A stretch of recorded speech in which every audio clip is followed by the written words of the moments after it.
Базилия Түсіпбекқызы, Сырлы қаба, сұлу марқа. 12 бөлім. Қаракезен жайлауы.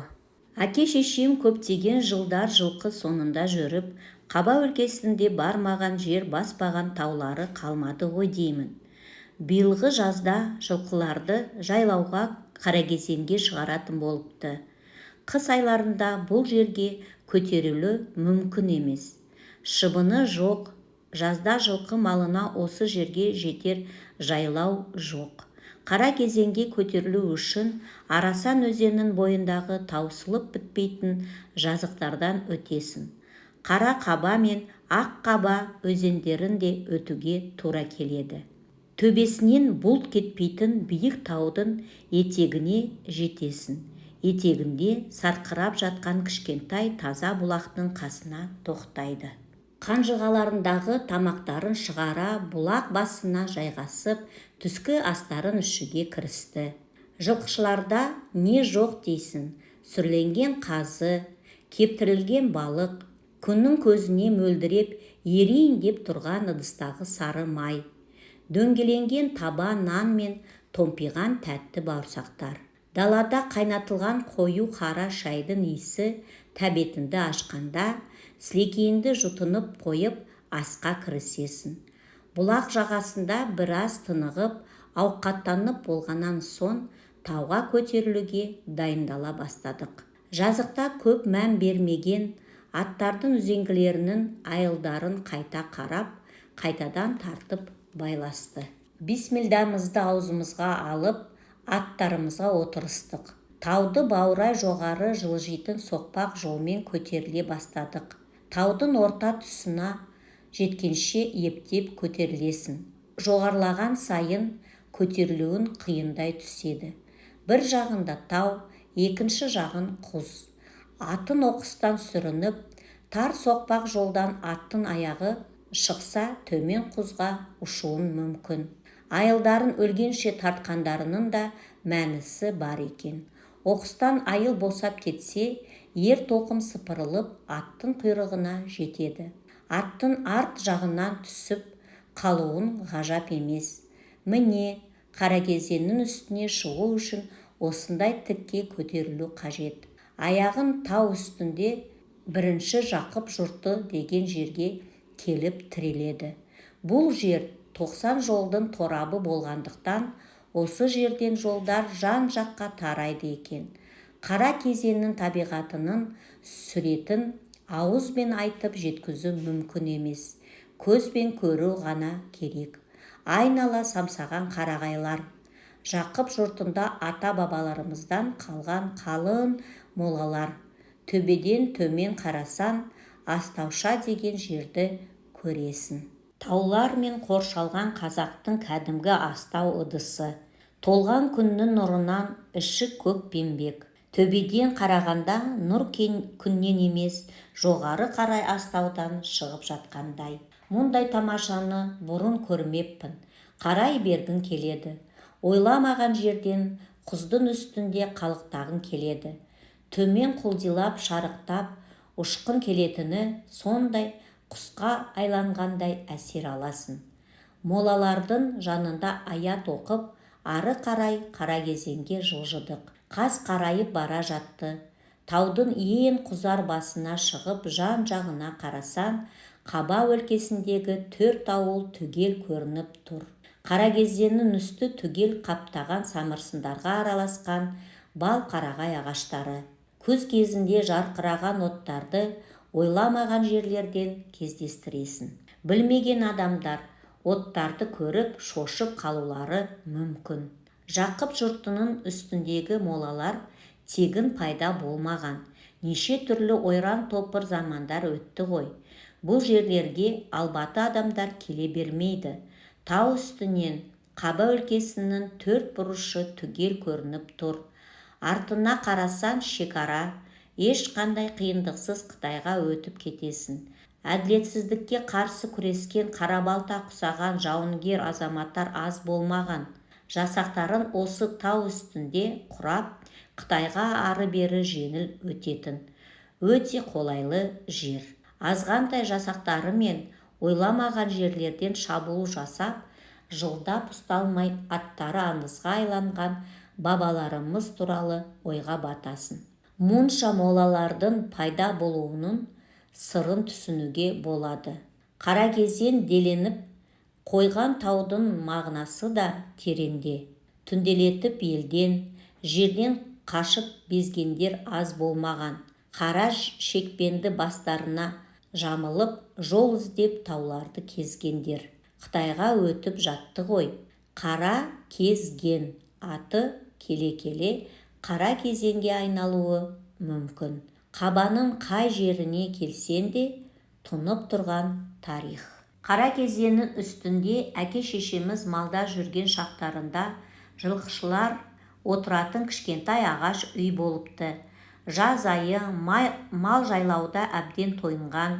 Бұрынғыдай көп кісінің күзетін қажет етпейді. Үйір-үйірімен бір орындарында талай күн жайылып тұрады. Қалың шөптің арасында жануарлардың күртілдетіп шөпті жайнағандары өте тәбетті. Өзінің де тәбетін ашылғандай әсерде боласын. Жылқышылардың да ішкендері қымыз, жегендері майлы суырдың еті. Жайлау жан рахаты. Кеш батса, жігіттер балықты бұлақ ауылына кезектесіп қыдырып барып жүреді. Бір күні жылқы басында күзетте жалғыз менің әкем қалса, қос басында анамыз қалыпты. Кеш батып, ымырт жабыла бастаған. Аздан соң қараңғы түсіп, қалың самырсындардың араларынан жылтыңдаған оттар көріне бастайды. Кешкі тіршілік басталады. Әкеміз жылқының күзетіне кетіп, анамыз даладағы ошақ басында жалғыз қалған. Отты көсеп қойып, ыдыстарын жуып, күйбінмен жүрген. Түнгі табиғатты тамашалайды. Аспандағы жұлдыздар сондай жақын құсап көрінеді. Жарқырап жымыңдаған жұлдыздың бірі ағып түссе, маған қарашы дегендей екіншісі жымыңдайды. Тоғай арасында жылтыңдаған оттардың бірі сөнсе, екіншісі жылтыңдайды. Анамыз көк пен жерді тамашалап, қызыққа батып, ой үстінде болуы керек. Ошақ басындағы от сөнуге айналып қалыпты. Ошақтың қарама-қарсы жағына келіп жайғасқан әйелді байқамай да қалыпты. Қолындағы шыбығымен әйел де сөнейін деген шоқты араластырып отырған.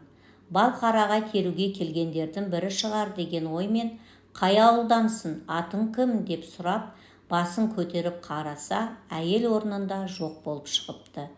Бұл несі үндемей кетіп қалғаны, жындыма өзі деп бисмилдасын айтады. Қалған отты өшіріп үйге кіреді.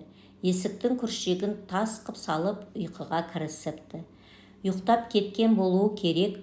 Бір заманда ақырын көзін ашса, май шамы өшіп қалған.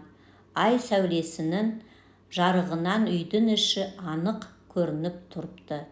Аз уақыттан кейін үй шықырлағандай болыпты. Қанаттарынан қып-қызыл белгісіз жазулар жазылып шығыпты. Өзінен өзі шығып жатқан жазуларды көргенде анам шошығаннан аяқ-қолы ұйып, орнынан жылжи алмай қалыпты. Үй ішінде жазылмаған жер қалмаған. Қорыққаннан қандай иероглиф екенін кейін есіне түсіре алмай қойыпты. Өлсем өлдім, басқа шара жоқ деп Құдайына сыйынып, орнынан тұрып есікті ашып қарапты.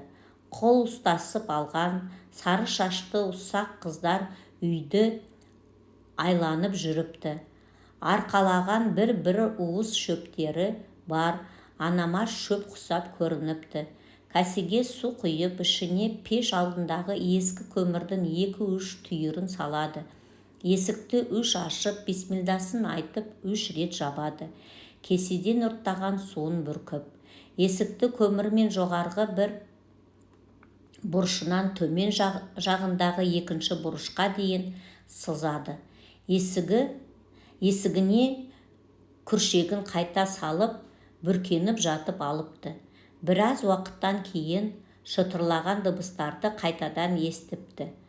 Көрпесін ақырын ашса, жазулардың ақырын-ақырын кетіп жатқанын көреді. Қаракезендегі ен үйде таңды кірпік қақпай атқызыпты. Түнгі күзеттен әкем келгенде айтқан екен: түс көрген шығарсың, қайдағыны шығарма деп сенбей қойыпты. Кеш батқан соң ошақ басында қызу әңгімелер айтылады. Қоста Серікбек атты құттыкеш азамат болған. Өнді жігіт еді. Кеш батса балықты бұлаққа түнделете шабады. Бір келіншекпен кездесіп, қоста тоқтамайтын болыпты. Мынау тіпті барғыштап кетті. Жалғыз өзі бір күні бірдеңкеге ұрынады. Мұның аяғын тыю керек деседі жігіттер. Келесі күні тойға барамын деп жиналып, кеш бата тағы аттаныпты. Қайтадау деген уақытында жігіттердің бірі Жақып жұртындағы молалардың ішінде Серікбекті тосып отырыпты. Жол зираттың дәл қасынан өтеді екен. Түн ортасы ауған кезде ат аяғының дүбірі естіліпті. Айдың жарығынан дала сүттей жарық болса керек. Серікбек қалың молалардың жанынан өте бергенде бір дауыс естиді. Серікбек, бері кел деп шақырған. Құлағыма бірдеңке елес берді ме деп ары қарай жүре берген. Жанағы шақыру қайтадан қайталаныпты. Енді елендеп аттың жүрісін жылдамдата бастапты. Осы кезде анық Серікбек, бері кел деген дауысты естіп, дауыс шыққан жаққа бұрылады.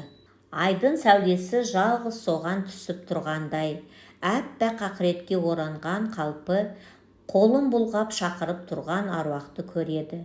Жүрегі жарылып кете жаздап, атын бар пәрменімен ұрғылап, зытып келе жатқанын ұғады. Артына қарауға шама жоқ. Қосқа жете аттан құлап түскен, екі өкпесі күйіп, ентігін баса алмай тұрған Серікбекке су жұтқызып, қосқа енгізіпті. Есін жинаған соң, не болды десіскен жылқышыларға: мен енді о дүниеге кетемін, аруақтар мені шақырды деп қоштасып тұрмай жатып алыпты. Кешке балықты бұлақ тұрмақ, қостан далаға шықпай қойыпты.